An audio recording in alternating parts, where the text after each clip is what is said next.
ഗൂഡല്ലൂരിൽ കടുവയുടെ ആക്രമണത്തിൽ തോട്ടം തൊഴിലാളി കൊല്ലപ്പെട്ടു. ബാലകൃഷ്ണനാണ് കൊല്ലപ്പെട്ടത്. ഇന്ന് രാവിലെ നടത്തിയ തിരച്ചിലിലാണ് മൃതദേഹം കണ്ടെത്തിയത്. ഫൈസൽ അസീസ് വിവരങ്ങൾ നൽകും. ഫൈസൽ, ജനവാസ മേഖലയിലേക്ക് കടുവ ഇറങ്ങിയാണോ ആക്രമണം ഉണ്ടായത്, അതോ തോട്ടത്തിൽ വെച്ചുള്ള ഒരു ആക്രമണമായിരുന്നു?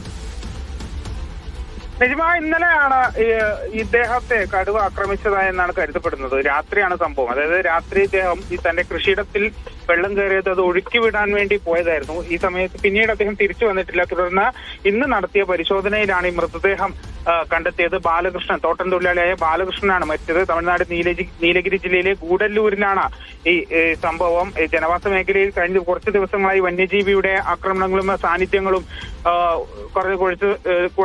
കുറച്ച് ദിവസങ്ങളായി ഉണ്ട് എന്നതാണ് ഏറ്റവും പ്രധാനപ്പെട്ട കാര്യം. ഗൂഡല്ലൂർ ജില്ലയിൽ വലിയ രീതിയിലുള്ള ആനശല്യവും ഒക്കെ രൂക്ഷമായിരുന്നു. കഴിഞ്ഞ ദിവസങ്ങളിലൊക്കെ തലനാട് ആനയുടെ മുന്നിൽ നിന്ന് രക്ഷപ്പെടുന്ന ഒരു സാഹചര്യമൊക്കെ ഉണ്ടായിരുന്നു. ഏതായാലും ഈ വനം വകുപ്പ് മൃതദേഹം ബന്ധുക്കളെയോ അല്ലെങ്കിൽ നാട്ടുകാരെയോ കാണിക്കാതെ വനത്തിനകത്തൂടെ കൊണ്ടുപോയി എന്നാരോപിച്ച് നാട്ടുകാർ അവിടെ വലിയ രീതിയിൽ പ്രതിഷേധിക്കുകയൊക്കെ ചെയ്തിട്ടുണ്ടായിരുന്നു. ഏതായാലും വനം വകുപ്പ് സ്ഥലത്തെത്തി നടപടികൾ സ്വീകരിച്ചു.